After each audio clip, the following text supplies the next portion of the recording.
నమస్తే, welcome to think Andhra. నేను మీ మాణిక్.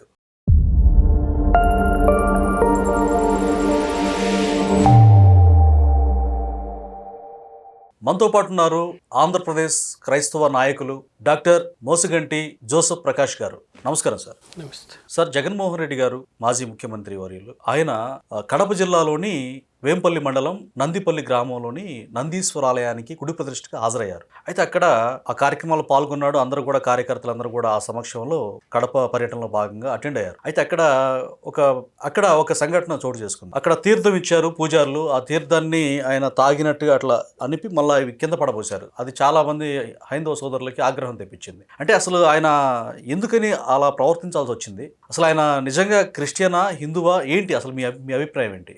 ఆయన ఏ మతం లేదంటాడు ఒకసారి, ఇంకొకసారి నేను 4 గోడల మధ్యలో బైబిల్ చదువుకుంటాను, బయటికి వెళ్తే నేను ఒక ముస్లిం, గుడికి వెళ్తే నేను ఒక హిందూ అని అంటారు ఆయన. ఇప్పుడు మీరు ఆ పక్కన పారబోసారన్నారు కదా, యాక్చువల్ గా అంతకు ముందు మరి గుడులకి అంటే ముఖ్యమంత్రి అయినాక గుడుల చుట్టూ తిరిగారు. అంతకు ముందు గుడులకి వెళ్ళారా లేదా అనేది మనకు తెలియదు. యాక్చువల్ గా అది వాళ్ళది క్రిస్టియన్ కుటుంబం కాబట్టి, క్రైస్తవ కుటుంబం. అవును. మరి ఫ్రెండ్స్ తో కూడా వెళ్ళేవాడా లేకపోతే వెళ్ళలేదా మనకి అది తెలియదు. ఒకవేళ ఆయన క్రిస్టియన్ ధర్మం పాటిస్తే, ఎందుకంటే ఆయన కన్వర్టెడ్ కాదు, అంటే మధ్యలో మారినోడు కాదు కదా, వాళ్ళ పేరెంట్స్ కూడా క్రిస్టియనే కదా, కాబట్టి ఆయనకి ఆచారాలు తెలియకపోవచ్చు. ఏది కొన్నిసార్లు తీర్థం మరి ఏమో దాని మీద పోస్తారు కదా, ఏదో దేని మీద, కొన్నిసార్లు తాగాలి. ఈయనకి ఆచారాలు తెలియదు, మరి అడిగి కూడా అడగలేదేమో.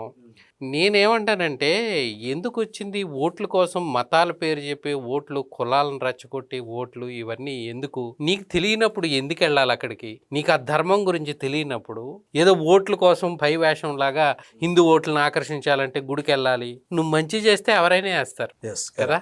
నువ్వు ప్రజలకు మంచి చేసి ప్రజలకు మంచి సేవ చేస్తే నువ్వు హిందువా, ముస్లిమా, లేకపోతే నువ్వు ఏ కులం అని చూడరు ఎవరు. ఇప్పుడు రెండు షాపులు ఉన్నాయండి. ఇప్పుడు నా కులం ఓడే, నా ఊరోడే ఉన్నాడు, ఆడు సరిగా ఇవ్వట్లేదు, షాప్లో మోసం చేస్తున్నాడు.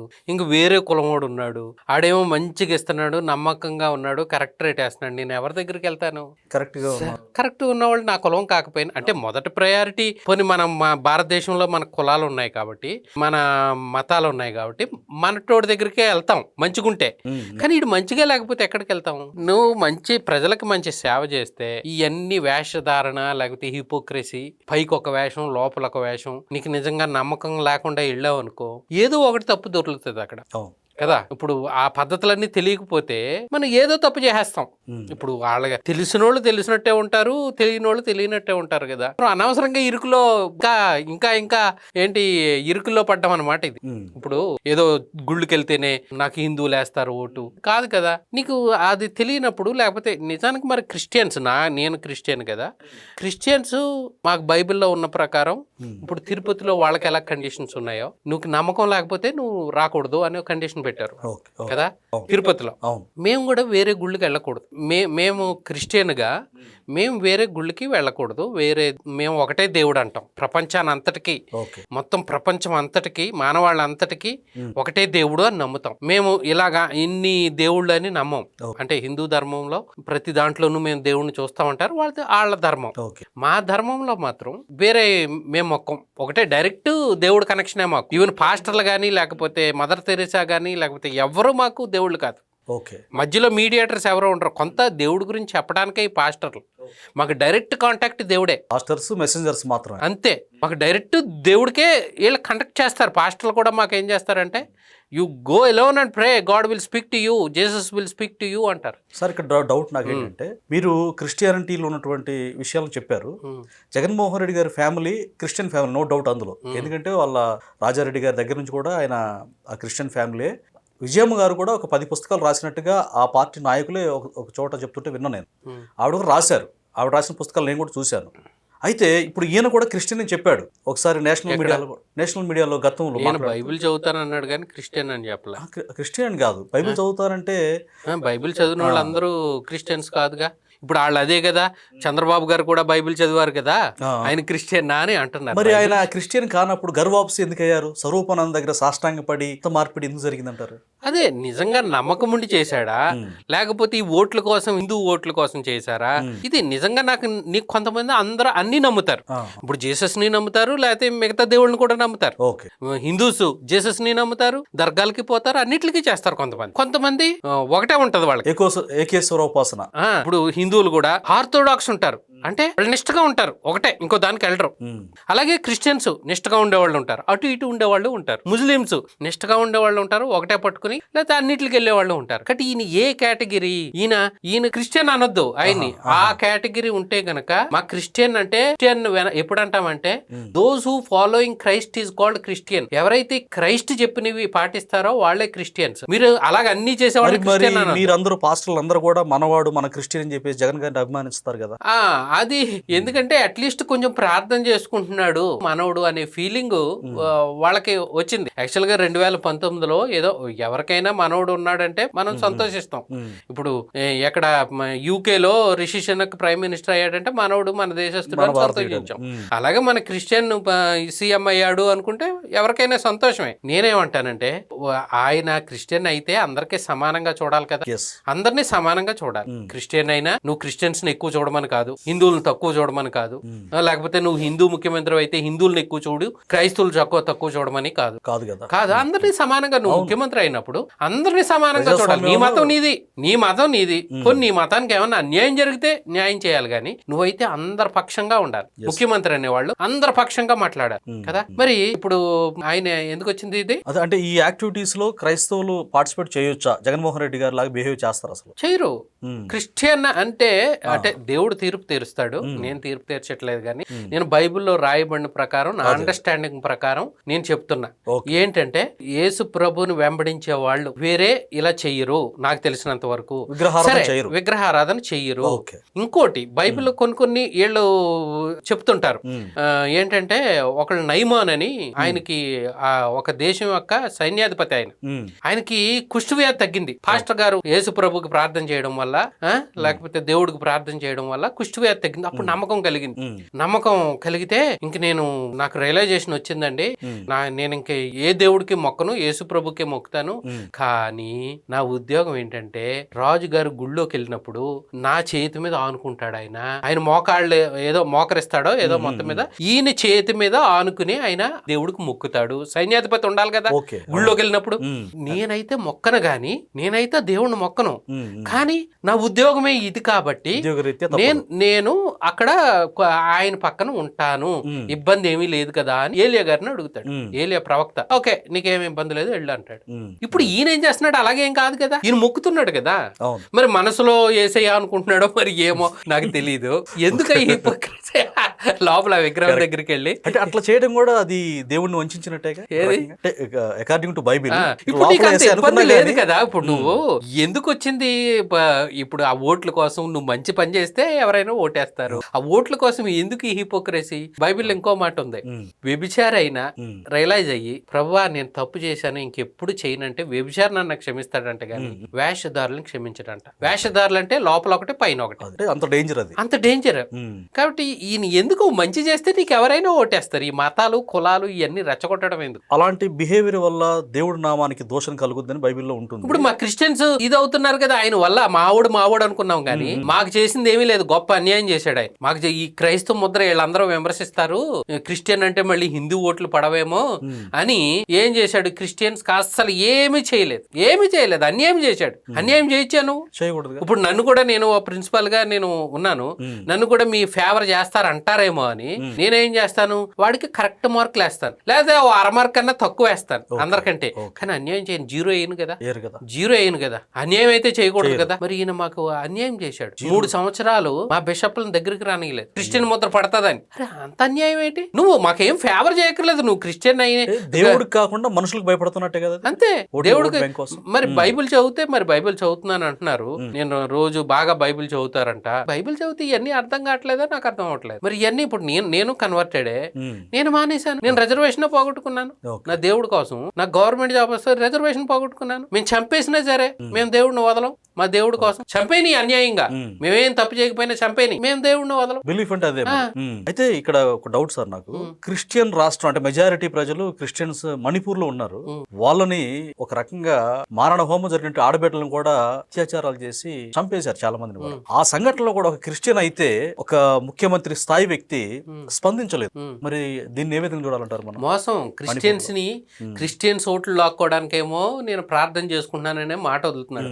మరి నిజంగా ప్రార్థన చేసుకుంటున్నాడో బైబిల్ చదువుతున్నాడో మనకు తెలియదు కానీ, ఎవరు చూడలేదు కానీ, మళ్ళీ హిందువులు ఓట్లు కావాలంటే హిందువు, ఇంకో ముస్లిము, ఇదంతా మోసం. మా వాళ్ళు ఎలా మోసపోతున్నారో చూడు. మా వాడు అనుకుంటున్నాం కదా. మీకు ఒకటి చెప్తే, పాస్టర్లు వివాహ లైసెన్స్ జీవితాంతం ఉండేదాన్ని 3 సంవత్సరాలు కుదిస్తాడు. మళ్ళీ ప్రభుత్వం, చంద్రబాబు గారి ప్రభుత్వం వచ్చినాక 10 సంవత్సరాలకు పెంచింది. మరి అది న్యాయమా? 12,000 ఎయిడెడ్ స్కూల్స్ ఉన్నట్లని మొత్తం మేము గవర్నమెంట్ ఎయిడ్ ఇవ్వం, టీచర్స్ అందరిని తీసేసుకుంటామని తీసేసుకున్నారు. మరి అది మాకు మేలు చేసినట్ట? మరి అంతే కదా. ఇప్పుడు కూటమి ప్రభుత్వం వచ్చినాక మేము ఇస్తాం మంచి స్కూల్స్, ఏంటి అర్హత కలిగిన స్కూల్స్ అన్నిటికి మీరు రిక్రూట్ చేసుకోండి, ఎయిడెడ్ టీచర్స్ ఇస్తాం అన్నారు. అంటే ఏం చేసినట్టు మాకు క్రైస్తవ సమాజానికి? నాన్ క్రిస్టియన్ అయిన చంద్రబాబు నాయుడు గారు మీకు మేలు చేశారు. ఇప్పుడు నాకు ఎవరు కావాలి? నాకు మేలు చేసేవాళ్ళు కావాలా? ఆయన ప్రార్థన చేసుకుంటే, ఒకవేళ నిజంగానే ప్రార్థన చేసుకున్నాడండి, నిజంగానే దేవుడు యాక్సెప్ట్ చేశాడండి క్రిస్టియన్ గా, ఆయన పరలోకం వెళ్తాడు. మాకేంటండి సీఎం గా ఉండి ఆయన ప్రార్థన చేసుకుంటే మాకేం మేలు జరుగుతుందండి? సీఎం గా ఉండి నువ్వు మాకు న్యాయం చేయాలి కదా. అంటే అందరిని ఈక్వల్ చూడాలి కదా. మాకేం ఫేవర్ చేయొద్దు, ఈక్వల్ చూడాలి కదా. మరి మా వాళ్ళు మోసపోతున్నారా? మోసపోవట్లేదా? మా క్రిస్టియన్స్ మా వాడు మోసపోతున్నారు. మోసపోవడమే కాకుండా ఆయన వల్ల మాకు అవమానం వస్తుంది. ఎట్లా? ఇప్పుడు ఏం చేస్తున్నారు? ఇదిగో ఈయన బైబిల్ పట్టుకున్నాడు, లేకపోతే ఈయన బైబిల్ పట్టుకున్న వాళ్ళని తిరుమల తిరుపతి దేవస్థానంలో పెట్టాడు అంటే ఎలాగైపోతుంది? ఇంక చర్చికి వెళ్తేరా బాబు ఎక్కడ ఇరుక్కుంటామో మనం అన్నట్టు మాకు అయిపోతుంది. ఆయన వల్ల మా క్రైస్తవ సమాజానికి అవమానము. క్రిస్టియన్ సమాజానికి నిజంగా క్రైస్తవుడు ఇలాంటివి చెయ్యడు. అలాగా తిరుమల తిరుపతి దేవస్థానంలో ఉద్యోగం కూడా చేయరు వాళ్ళు బయటకు వచ్చేస్తారు. మీరు ఒక రాష్ట్ర నాయకులుగా ఉన్నారు, అనేక మంది పాస్టర్లకు మీరు లీడ్ చేస్తూ ఉంటారు. మరి జగన్మోహన్ రెడ్డి గారిని కూర్చేటువంటి అవేర్నెస్ మీరు వాళ్ళకి టీచ్ చేస్తారా? ఆయన నిజమైన క్రైస్తవుడు ఎలా అవుతాడు, మనం కనువిప్పు కలిగి ఉండాలి, మీ సంఘాల్లో మరి ఆయన గురించి చెప్పండి, మీరే ఏమన్నా లీడ్ చేస్తారా? అవును కదా. మొత్తం ఎలక్షన్ టైంలోనే మొత్తం వెబ్సైట్లు పెట్టి ఎనాలిసిస్లు చేసి, అంతకు ముందు 14 నుంచి 19 వరకు చంద్రబాబు గారి ప్రభుత్వం ఏం చేసింది? మా మేలు చేసేవాళ్ళు కావాలి కదండి. ఎవరైనా గానీ మేలు చేస్తున్నారా లేదా అది కావాలి మాకు. మేలు చేస్తున్నాం. నేను చూశాను, 2 చూశాను. జగన్మోహన్ రెడ్డి ప్రభుత్వం గారు ఏం చేశారు, లేకపోతే 14-19లో ఈయన ఏం చేశారు చూశాను. నాకు ఈయన చేసినవి ఎక్కువ ఉన్నాయి. ఈయన అన్యాయం మామూలు చేయకపోవడం కాకుండా అన్యాయం అయిపోయింది ఇక్కడ. చేయకపోతే చేయకపో, కానీ చేయకపోవడం కూడా అన్యాయమే. ఇది ఉన్నాయి తీసేశాడు కదా, ఉన్నట్లని తీసేసాడు. ఇప్పుడు జీవితాంతం ఉండే మ్యారేజ్ లైసెన్స్ 3 సంవత్సరాలకి ఎవ్రీ 3 years వాళ్ళు అప్లై చేసుకోవాలి. మరి పాస్టర్లకి నెలకి ఇంతని ఇచ్చారంట కదా, అది ఒక్కటి చేశారండి. ఇప్పుడు కరోనా టైంలో అందరికి పూజార్లకి అందరికి ఇస్తూ పాస్టర్లకు కూడా ఒక 29,000 మందికి ఎంతమందికో ఇచ్చారు, 5,000 ఇచ్చారు. ఇప్పుడు ఆయన పాస్టర్ గా ఇవ్వడం వల్ల పాపం ఎస్సీ పాస్టర్లు ఇరుక్కుపోయారు. ఎట్లా అంటే ఇప్పుడు ఈయన పాస్టర్ గా 5,000 ఇస్తే అది గవర్నమెంట్ అథెంటికేట్ చేసినట్టు. ఇప్పుడు అది కూడా అన్యాయమే. ఇప్పుడు ఏది ఎస్సీ వాళ్ళ ఒక్కళ్ళకే సంపూర్ణ మత స్వేచ్ఛ లేదు. ఓకే, ఎస్సీ వాళ్ళ ఒక్కళ్ళకి సంపూర్ణ మత స్వేచ్ఛ లేదు, అది అన్యాయమే. సరే, అన్యాయం చేసినా మేము కొంతవరకు పోరాడతాం గానీ ఇక బస్సులు తగలబెట్టడం అలాగే దేవుడికి వదిలిపెడతాం మేము. ఓకే, మా పక్షంగా దేవుడు యుద్ధం చేస్తాడు, లేకపోతే దేవుడు న్యాయం చేస్తాడు మాకు. మేము అన్యాయం అయిపోయినా గానీ మాకు పరలోకంలో అన్న న్యాయం దొరుకుతుంది అని వదిలేస్తాం. సో ఇప్పుడు ఈయన పాస్టర్ గారు అని పేరు చెప్పేవడం వల్ల వాళ్ళు ఎస్సీ వాళ్ళు ఉన్న వాళ్ళు ఇరుక్కుపోయారు. అంటే ఇంతకు ముందు ఎవరైనా పాస్టర్ అవ్వచ్చు, ఎస్సీ వాళ్ళే, ఎస్సీ వాళ్ళ, బీసీ వాళ్ళ, లేకపోతే ఓసీ వాళ్ళ అని ఏదేమీ లేదు, ఎవరైనా పాస్టర్ కావచ్చు. కానీ ఎస్సీ వాళ్ళు పాపం కొంతమంది అయితే మారిపోతారు. బీసీసీ రిజర్వేషన్ తీసేస్తే బీసీసీకి పంపిస్తారు కదా, అది అన్యాయమే. అన్యాయమైనా సహిస్తారు కొంతమంది. సరే, ఆ ప్రభు కోసం నేను రిజర్వేషన్ వదులుకుంటా అన్యాయమైనా కానీ కొంతమంది అంత విశ్వాసం, మరి వాళ్ళ అండర్స్టాండింగ్ ఏమో నాకు తెలియదు, కొంతమంది అలాగే ఎస్సీలాగానే ఉంటారు. ఇప్పుడు ఈయన పాస్టర్ 5,000 ఇవ్వడం వల్ల వాళ్ళ రిజర్వేషన్ ఊడిపోయింది. 5,000 కోసం అన్యాయం జరిగింది.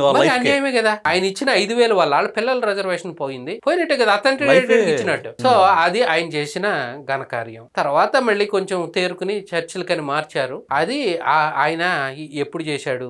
మేనిఫెస్టోలో పెట్టి లాస్ట్ 1.5 year లో చేశాడు. 3.5 సంవత్సరాలు చేయలేదు. అది ఇప్పుడు ఈ ప్రభుత్వం కూడా ఇస్తుంది. ఈ ప్రభుత్వం ఏం ఆపలేదు. ఇమాములకు కూడా ఇస్తా ఉంది, అందరికీ ఇస్తుంది, క్రిస్టియన్స్ కూడా ఇస్తుంది. కాబట్టి ఆయన చేసింది చాలా అన్యాయం. ఇది నేను చాలా అవేర్నెస్ క్రియేట్ చేశాను. అదే బైబిల్లో ఏముంటదంటే ఎవరు నెగ్గితే వాళ్ళ కోసం ప్రార్థన చేయాలి. నాయకులు పాస్టర్లకి యాక్చువల్ గా రాజకీయాలు సంబంధం లేదు. ఎందుకంటే వాళ్ళ చర్చికి వైసీపీ వైసీపీ వాళ్ళు వస్తారు, లేకపోతే టీడీపీ వాళ్ళు వస్తారు, బీజేపీ వాళ్ళు వస్తారు, ఎవరైనా రావచ్చు. కాబట్టి వాళ్ళు రాజకీయంగా ఒక ఇది తీసుకోవడానికి అంత సమంజసం కాదు. రాజకీయాలు పట్ల ఒక వాయిస్ ఇవ్వడానికి అంత సమంజసం కాదు. సరే, డైరెక్ట్ గా ఎన్నికల్లో పోటీ చేయొచ్చా? అంటే మీకున్నటువంటి పాస్టర్లా ఎన్నికల్లో ఎమ్మెల్యే కింద చేస్తే మళ్ళీ అన్ని గుడులకి వెళ్ళాలి, అన్ని చేయాలి కదా. అందుకే నేను నాకు ఎమ్మెల్యే చేసినా నేను తీసుకోను. మీరు నేను క్రిస్టియన్ నాయకుడిగానే ఉంటాను. ఒకవేళ ఎమ్మెల్యేగా ఉన్నా గుడులు శాంక్షన్ చేయొచ్చు, నాకున్న అండర్స్టాండింగ్ బట్టి గుడులు శాంక్షన్ చేస్తారు. మాకు ఇక్కడ గుడి కావాలి, ఓకే శాంక్షన్. బట్ ప్రతిష్ఠకి వెళ్ళరు, వాళ్ళ మతాచార ప్రకారం. నీ మతాచారం నీది, నా మతాచారం నాది. తను నమ్మిన ఫాలో అవుతారు. నేను అక్కడికి రాలేదు, గుడి అయితే శాంక్షన్ చేస్తాను. గుడి అయితే శాంక్షన్ చేస్తాను. నీకు ఏం కావాలో అవి క్రమాన్ని ఆచరించరు. అంతే. అక్కడికి వెళ్ళి నమ్మకం ఉంటేనే కదా పూజ చేయాలి. నమ్మకం లేకుండా ప్రతిష్టలు ఎలా పాల్గొంటారు? ఇప్పుడు వీళ్ళ బాధ అదే కదా. ఎవరు నీకు నమ్మకం లేకపోతే రావద్దు, తిరుపతికి రావద్దు. ఒకవేళ నమ్మకం ఉందంటే అక్కడ సైన్ పెట్టు, నువ్వు క్రైస్తవుడు కాబట్టి, నువ్వు పుట్టుక క్రైస్తవుడు కాబట్టి నువ్వు అక్కడ సైన్ చేయంటున్నారు. మరి సైన్ చేయడానికి నీకు బాధ ఏంటి? ఇప్పుడు నువ్వు ఒకవేళ నిజంగా క్రీస్తు పట్ల విశ్వాసం ఉంటే అక్కడ నేను క్రిస్టియన్, నాకు దీని మీద కూడా విశ్వాసం ఉంది అని సైన్ చేస్తావు కదా. మరి నీకు ఏ విశ్వాసం అటు కాకుండా ఇటు కాకుండా అయితే ఏమైపోతావు? ఏటో. అందుకే దేవుడు కూడా అన్నాడు, అటు అయినా ఉండు, ఇటు అయినా ఉండు, లేకపోతే నేను ఉమ్మేస్తా అన్నాడు. కానీ నాకేమీ ద్వేషం లేదు. ఆయన ఏంటో ఆయన ప్రకటించుకోవాలి. ఒకవేళ నిజంగా హిందూ మత విశ్వాసాలు ఉంటే నేర్చుకోండి. ఊరికి ఎందుకు తెలియకుండా ఈ పారబోసి అనవసరంగా ఈ క్రిస్టియన్స్ అని నువ్వు క్రిస్టియన్ బైబిల్ చదువుతున్నావు అని చెప్పుకోవడం వల్ల మాకు అవమానం వస్తుంది. మా క్రైస్తవ సమాజాన్ని అనుమానిస్తున్నారు. అంతే కదా. ఒకటి వల్ల అది మంచి పేరన్నా వస్తుంది, చెడ్డ పేరన్నా వస్తుంది. నువ్వు క్రిస్టియన్ ఫ్యామిలీ అంటే క్రిస్టియన్ సమాజానికి మొత్తానికి అది చెడ్డ పేరైనా వస్తుంది, మంచి నువ్వు మంచిగా చేసావు అనుకో, క్రిస్టియన్స్ అందరూ మంచివాళ్ళు అండి అంతే కదా.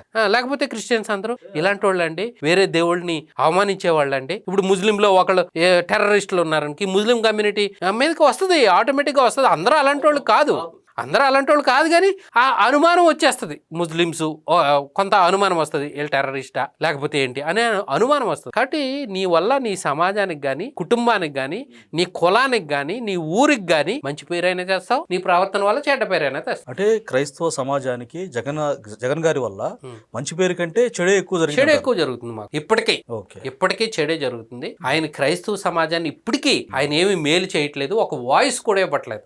ఒక వాయిస్ కూడా క్రిస్టియన్ పక్షాన వాళ్ళు వీడియో మొన్న ఎక్కడో ఒక క్రిస్టియన్ వ్యతిరేకులు ఒక వ్యాన్ ని పగలగొట్టారు అనంతపూర్ లో. ఆయన వాళ్ళ వైసీపీ దాంట్లో ట్విట్టర్ లో అక్కడ క్రైస్తవులు వ్యాన్ అని రాయలేదు, కనీసం క్రైస్తవు ఎక్కడో వ్యాన్ ధ్వంసం చేశారన్నారు కానీ క్రైస్తవులు వ్యాన్ అని రాయలేదు. క్రైస్తవు అంతే భయం, ఎక్కడ క్రైస్తవు ముద్ర పడిపోద్దో అని భయం. క్రైస్తవులు మేలుకోవాలి అయితే, క్రైస్తవు ముద్ర పడిపోతుందో అని. ఏం మేలు చేస్తున్నాడు? పోనీ ప్రతిపక్షంలో ఉన్న మా పక్షంగా ఏమన్నా వాయిస్ ఇస్తున్నాడా? ప్రభుత్వం దృష్టికి ఇదిగో క్రైస్తవులు ఈ సమస్యలు ఫేస్ చేస్తున్నారు అని ఒక వాయిస్ ఇస్తున్నాడా? పోనీ ఇప్పుడు ఆ సెల్ ప్రెసిడెంట్ అంతకు ముందు ఆ క్రిస్టియన్ కార్పొరేషన్ చైర్మన్ పెట్టాడు. ఆ చైర్మన్ ఎవరిని పెట్టాడు? అసలు ఆ సమాజానికి పనిచేయని వ్యక్తిని పెట్టాడు. ఆయన ఏదో పేరు జాన్ వెస్లీ ఉంది, చర్చికి వెళ్తాడేమో, కానీ క్రైస్తవ సమాజానికి ఆశగా ఉన్న వాళ్ళు ఎంతో మంది ఉన్నారు. వైసీపీలో కూడా ఉంటారు కదా, అలాంటి వాళ్ళకి ఇవ్వలేదు, అడిగినా ఇవ్వలేదు. ఈయన ఏంటంటే ఎప్పుడైనా అసమర్థులను పెడతారన్నమాట. ఇప్పుడు చేపని చెట్టెక్కమంటే ఎక్కుతుందా? ఫెయిల్ అయిపోతుంది. అదే నీటిలో వేస్తే దాని పవర్ చూపిస్తుంది కదా. అలాగా ఇంట్రెస్ట్ ఉన్న వాళ్ళని ఇంట్రెస్ట్ ఫీల్డ్ ఇస్తే వాళ్ళు సక్సెస్ అవుతారు. ఇక్కడేంటి ఎవడో సక్సెస్ అవ్వకూడదు, నా పేరే రావాలి. ఆడు సక్సెస్ అయితే కొంత పేరు ఆడికి వెళ్ళిపోద్దేమో, నా పేరే ఉండాలి, నా బొమ్మే ఉండాలి. అందుకే మైల్ రైలు మీద కూడా ఆయన బొమ్మ. మరి ఏంటో ఇది నాకు అర్థం. ఫస్ట్ లో అడిగినట్టు మైల్ రైలు గుర్తొచ్చింది. అక్కడ గుడి ప్రతిష్ఠ జరిగింది కదా కడప జిల్లా, అక్కడ కూడా ఆయన బొమ్మ శిలాఫలకం మీద ఆయన బొమ్మ వేశారు. అవి బైబిల్ ఏముంటదంటే తాను తగ్గించుకున్నవాడు హెచ్చించబడును, హెచ్చించుకున్నవాడు తగ్గించబడును అని ఉంటుంది. పిచ్చిరే కావాలి ఏంటంటే పిచ్చి. ఇప్పుడు అంబేద్కర్ గారు ఆయన సమాజం కోసం సేవ చేశాడు, రిఫార్మేషన్ కోసం సేవ చేశాడు. ఇప్పుడు అంబేద్కర్ విగ్రహం లేని ఊరు ఉంటుందా చెప్పండి? ఉండదు. చౌరస్తా ఎక్కడ చూసినా అంబేద్కర్ విగ్రహాలు. ఆయన బర్త్డే చేసుకున్నాడో లేదు కానీ ఇప్పుడు ప్రతి వరల్డ్ ఆయన బర్త్డే చేస్తారు. ప్రధానమంత్రి గారు మొదలు ఆయన వర్ధంతి జయంతి జరుపుతారా లేదా? ఇతర దేశాల్లో కూడా పేరు వెళ్ళిపోయాడు. ఈ దేశం కాదు, ఇతర దేశాల్లో కూడా పేరు వెళ్ళిపోయి అక్కడ కూడా విగ్రహాలు పెట్టుకున్నారు. నువ్వు ఎప్పుడు నా విగ్రహం నా బొమ్మ బొమ్మ ఉండాలనుకుంటే నీ బొమ్మ మర్చిపోతారు. నువ్వు సేవ చేయి, నిజంగా సేవ చేయి. ఏదో నా చచ్చిపోయి నాకు నా ఫోటో ఉండాలి వాళ్ళ విగ్రహాల్లో, ఫోటో కోసం కాదు, నువ్వు నిజంగా సేవ చేయి. నీ విగ్రహం ఇళ్లలోనే కాదు బయట కూడా పెట్టుకుంటా. మంచి ఎగ్జాంపుల్ చెప్పారు అంబేద్కర్ గారు. ఇది పిచ్చి, నా ఫోటో వేయాలి అనేది పిచ్చి, సెల్ఫిష్ గా హెచ్చించుకోవడం అనేది. నేనే ఉండాలి, నా పేరే ఉండాలి, ఎమ్మెల్యే పేరు ఉండకూడదు, ఎమ్మెల్యే ఎంపీ పేరు ఉండకూడదు, వాళ్ళకి పేరు రాకూడదు. నేను బటన్ నొక్కుతున్నా డైరెక్ట్ జగనన్న అన్ని పేర్లు జగనన్న విద్యా దీవెన, అంబేద్కర్ విద్యా దీవెన తీసేసి అంబేద్కర్ పేరు కూడా అంబేద్కర్ కంటే గొప్ప నేను అన్న దృష్టి ఏంటది? జగనన్న విద్యా దీవెన అని పెట్టి కనీసం అంబేద్కర్ గారికి కూడా విలువ లేదా? మీరు అన్నట్టుగా ఆయన అంతగా హెచ్చించుకోబట్టి 11కి తగ్గించబడ్డారంటారా? మేబీ దేవుడు అనుమతించకపోతే అంత రాదు కదా. 151 నుంచి 11 అంటే 151 మధ్యలో నడుమెర కొట్టేసినట్టు 5 తీసేశారు, 2 ఒకట్లు మిగిలాయి. కాబట్టి మీరు మంచి సేవ చేయండి, మంచి ద్వారా మీరు పేరు సంపాదించుకోండి, మంచిదే. అంతేగాని ఈ దళితులు, నా ఎస్సీ, నా బీసీ, నా మైనారిటీ అంటారు. మైనారిటీ ఇప్పుడు చెప్పాను మాకు ఏం చేశారో, మా క్రైస్తవ మైనారిటీకి అయితే ఏం చేయలేదు. ఆయన ఏంటంటే దౌర్భాగ్యం, ఆయన క్రైస్తవుడు అంటారని, క్రైస్తవ ముద్ర పడుతుందని. ఆయన క్రైస్తవుడు వల్ల మాకు మేలు జరుగుతుందా లేకపోతే నష్టం జరుగుతుందా? తర్వాత దళితులు అంటారు. దళితుల్ని ఏం చేశారండి? ఆ ఎమ్మెల్సీ అనంతబాబు దళితుని డోర్ డెలివరీ చేస్తే పెద్దల సభకి ఎవరిని పంపిస్తున్నారండి? ఎమ్మెల్సీ అంటే ఒక పెద్దల సభ, ఒక నాలెడ్జ్ పీపుల్ సలహాలు ఇస్తారని ఆ పెద్దల సభ ఏర్పాటు చేశారు. దానికి ఎవరిని పంపిస్తున్నారు? నరహంతకుడు ఒకడు, ఇంకో ఆయన ఏమో భార్యను వదిలేసి విడాకులు కాకుండానే తిరిగే ఇంకో ఆయన ఎమ్మెల్సీ. ఇలాంటి వాళ్ళు నా పంపించేది. సరే మీరు సెలెక్ట్ చేశారు, మీరు హృదయం చూడలేదు, మీకు తెలియదు, చంపిన తర్వాత సస్పెండ్ చేయాలి కదా. ఆయన విడిపించడానికి ఊరేగింపులతో తీసుకురావడం, ఆయన విడిపించడానికి పోలీసులే అది సరిగా వేయకుండా, ఛార్జ్ షీట్ సరిగా వేయకుండా 90 రోజుల్లో సరిగా వేయకపోతే వాళ్ళకి బెయిల్ వచ్చేస్తుంది, డిఫాల్ట్ బెయిల్. అలా వచ్చేటట్టు చేసావంటే నువ్వు ఏంటి అసలు? దళితులకి ఏం చేస్తున్నావు? ఇప్పుడు ఇరుక్కున్న వాళ్ళు అందరూ ఎవరు? దళితులు ముందు పెట్టి వాళ్ళ ద్వారా నేను చేయించి వాళ్ళు ఇరుక్కున్నారు. పివి సునీల్ కుమార్ దళితుడు, విజయపాల్ దళితుడు, క్రైస్తవులు దళితులే, ఇంకోటి సంజయ్ దళితుడు, వీళ్ళందరూ ఇరుక్కున్నారు కదా. దళితులకు నువ్వు న్యాయం చేస్తున్నావా? లేకపోతే వీళ్ళని తోలు బొమ్మల్లాగా పెట్టి, డమ్మీ క్యాండిడేట్ లాగా పెట్టి, వాళ్ళని ముందు పెట్టి నువ్వు పనులు చేయించుకుంటే వాళ్ళు ఇరుక్కుపోయారు. దళిత క్రైస్తవుల ద్రోహి జగన్మోహన్ రెడ్డి అనుకోవచ్చు. దళిత ద్రోహి కూడా. ఇప్పుడు నువ్వు ఒక దళితుడు మంత్రి, దళిత మంత్రి ఇల్లు తగలబెట్టేసిన వాళ్ళని కేసులు ఎత్తేసాడు. అమలాపురంలో పినిపే విశ్వరూప్ గారి ఇల్లు తగలబెట్టిన వాళ్ళని, అంతా కుల రాజకీయాలు, కాపుల్ని ఆకర్షించడానికి. ఆ కాపులు ఏమన్నా చేస్తే వాళ్ళ మీద ఆ కేసులు తీసేయడం. నువ్వు న్యాయం చేస్తావా లేకపోతే ఏంటి? ఆ రైలు తగలబెట్టిన వాళ్ళని కూడా కేసులు తీసాడు కదా. కుల రాజకీయాలు, మత రాజకీయాలు, ఇది మంచిది కాదు, వర్దిల్లదు. ఎంతండి మన ప్రాణం ఎంతండి? అంటే ఊడిపోయే ప్రాణం ఇది. ఎందుకు ఇలాంటివన్నీ చేసి మంచిగా ఉండు. ముఖ్యమంత్రి అయితేనే గొప్ప లేదు కదా. నువ్వు మంచి చేయి, ప్రజలే ఓటేస్తారు. Thank you sir.